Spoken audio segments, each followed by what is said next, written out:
Hello, welcome to my channel. ഇന്നത്തെ വീഡിയോയിലേക്ക് എല്ലാവർക്കും സ്വാഗതം. ഇന്ന് ഞാനിവിടെ ഇൻ്റർനാഷണൽ റിക്രൂട്ട്മെൻറ്റിനുള്ള സാധ്യതയെക്കുറിച്ചും അതുപോലെ യു കെയിലുള്ള മറ്റ് പ്രധാനപ്പെട്ട കുറച്ച് വാർത്തകളാണ് ഉൾക്കൊള്ളിച്ചിട്ടുള്ളത്. അപ്പോൾ വീഡിയോ സ്കിപ്പ് ചെയ്യാതെ എല്ലാവരും കാണണേ. അപ്പം നമുക്കറിയാം ഇൻ്റർനാഷണൽ റിക്രൂട്ട്മെൻറ്റ് ഇപ്പോൾ നിർത്തി വെച്ചിരിക്കുകയാണ്, ഓൾമോസ്റ്റ് സ്റ്റോപ്ഡ് ആണ്. അവർ നിർത്തിയെന്ന് ഒഫീഷ്യലായിട്ട് പറയുന്നില്ലെങ്കിലും ഇപ്പോൾ COS ഒന്നും ഇഷ്യൂ ചെയ്യുന്നില്ല, ഇൻ്റർനാഷണൽ റിക്രൂട്ട്മെൻറ്റ് നടക്കുന്നതില്ലെന്നുള്ളത് തന്നെയാണ് നമ്മുടെ അറിവ്.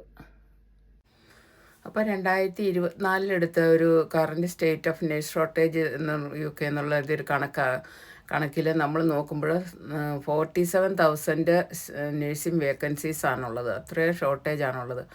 അപ്പം ഇവിടെ തന്നെ നേഴ്സസിനെ ട്രെയിൻ ചെയ്തെടുക്കണമെന്ന് പറഞ്ഞാൽ ഇത്രയധികം നേഴ്സസിനെ ഉടനെ തന്നെ ട്രെയിൻ ചെയ്തെടുക്കാൻ അവർക്ക് സമയം ഇല്ല. അതായത് 2-3 വർഷമൊക്കെ വേണം ഒരു ട്രെയിനിങ് പൂർത്തിയാവണമെങ്കിൽ. അപ്പം എന്തായാലും അവർക്ക് ഇൻ്റർനാഷണൽ നേഴ്സസിനെ എടുക്കേണ്ട ആവശ്യം വരുമെന്നുള്ളതാണ് കണക്കുകൾ നോക്കുമ്പോൾ നമുക്ക് മനസ്സിലാകുന്നത്. അപ്പോൾ അതിനുള്ള ഇങ്ങനെ സ്റ്റാഫ് ഷോർട്ടേജ് കൂടുതൽ വന്നുകൊണ്ടിരിക്കുന്നത് അതിനുള്ള മെയിൻ കാരണങ്ങൾ ഒന്നാമത് ഏജിങ് വർക്ക് ഫോഴ്സ്. അതായത് ഓരോ വർഷവും ഒത്തിരി പേരാണ് റിട്ടയർ ആയിട്ട് പോകുന്നത്. അങ്ങനെ രണ്ടാമത്തത് ട്രെയിനിങ് ആൻഡ് എഡ്യൂക്കേഷൻ, അതായത് ഇനഫ് ആയിട്ടുള്ള ട്രെയിനിങ് ആൻഡ് എഡ്യൂക്കേഷനുള്ള ഫെസിലിറ്റീസ് കുറവാണ്. പിന്നെ ബ്രെക്സിറ്റ് ആൻഡ് ഇൻ്റർനാഷണൽ റിക്രൂട്ട്മെൻറ്റ്, അതായത് ബ്രെക്സിറ്റ് കാരണം ഒത്തിരി ഷോർട്ടേജ് വന്നിട്ടുണ്ട്. അതുപോലെ തന്നെ ഇൻ്റർനാഷണൽ റിക്രൂട്ട്മെൻറ്റ് കുറഞ്ഞതുകൊണ്ടും ഷോർട്ടേജ് വന്നു. അങ്ങനെയൊക്കെയാണ്, ഇതൊക്കെയാണ് ഇതിൻ്റെ മെയിൻ കാരണങ്ങളായിട്ട് പറയുന്നത്. അതുപോലെ തന്നെ വർക്ക് ഫോഴ്സ് സ്ട്രെസ് കാരണം ഹോസ്പിറ്റലിൽ നിന്ന്, അതായത് വർക്കിൽ നിന്ന് ലീവ് ചെയ്യുന്ന NHS ലീവ് ചെയ്യുന്ന ഒത്തിരി സ്റ്റാഫ് ഉണ്ടെന്നുള്ളതാണ് കണക്ക്. നമുക്ക് തന്നെ അറിയാം ഇപ്പോഴത്തെ ഭയങ്കര ഓവർ സ്ട്രെസ്ഡാണ് NHS.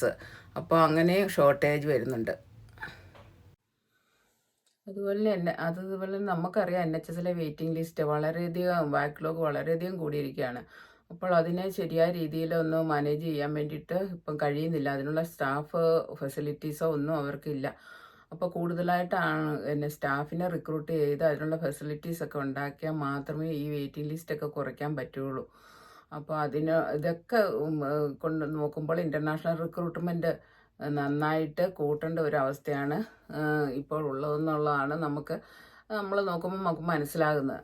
അതുപോലെ തന്നെ RCNും പറയുന്നത്, RCNും പിന്നെ ഗവൺമെൻറ്റിന് പ്രഷർ ചെലുത്തുന്നുണ്ട്, ഗവൺമെൻറ്റിനോട് ആവശ്യപ്പെടുന്നുണ്ട് ഇൻ്റർനാഷണൽ റിക്രൂട്ട്മെൻറ്റ് പുനരാരംഭിക്കണമെന്നുള്ളത്. അപ്പോൾ നമുക്ക് അങ്ങനെയുള്ളൊരു നല്ല ശുഭവാർത്ത വരുമെന്നുള്ള പ്രതീക്ഷയിൽ മുന്നോട്ട് പോകാം.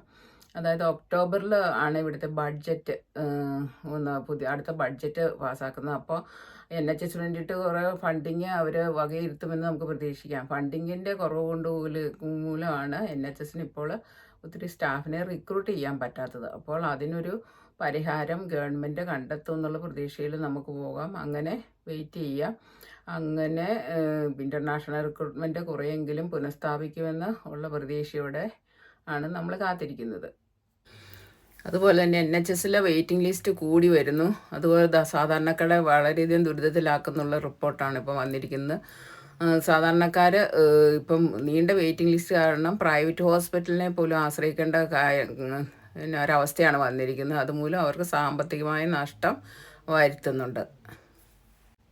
അടുത്ത വർഷം കൊണ്ട് 400 പൗണ്ടിൻ്റെ ഇൻക്രീസ് സ്റ്റേറ്റ് പെൻഷനിൽ ഉണ്ടാകുമെന്നാണ് ഒരു പുതിയ ന്യൂസ് വന്നിരിക്കുന്നത്. മറ്റൊരു പ്രധാനപ്പെട്ട വാർത്തയുള്ളത് 80 ഇയേഴ്സ് ഓൾഡുള്ള ഒരു ഇന്ത്യൻ വംശജനെ ഒരു പാർക്കിൽ പട്ടിയെ നടത്താനായിട്ട് ഇങ്ങനെ കൊണ്ടുപോയതാണ്. ഒരു ടീനേജേഴ്സ് കൂടി കൊലപ്പെടുത്തി. 14 വയസ്സുള്ള ഒരു ബോയ് കസ്റ്റഡിയിലുണ്ട്. അതുപോലെ 4 കുട്ടികളും കൂടി ഈ കേസിൽ ഉൾപ്പെട്ടിട്ടുണ്ടെന്നാണ് പറയുന്നത്. അപ്പോൾ അങ്ങനെയുള്ള റേസിസത്തിൻ്റെ ഒരു അറ്റാക്കാണോ എന്നാന്നുള്ള കൺഫേംഡ് ആയിട്ടില്ല. എന്നാലും ഇത്രയും ഓൾഡ് ആയിട്ടുള്ളൊരു മാനെ കൊലപ്പെടുത്തിയിരിക്കുകയാണ്. അന്വേഷണം തുടർന്നുകൊണ്ടിരിക്കുന്നത്.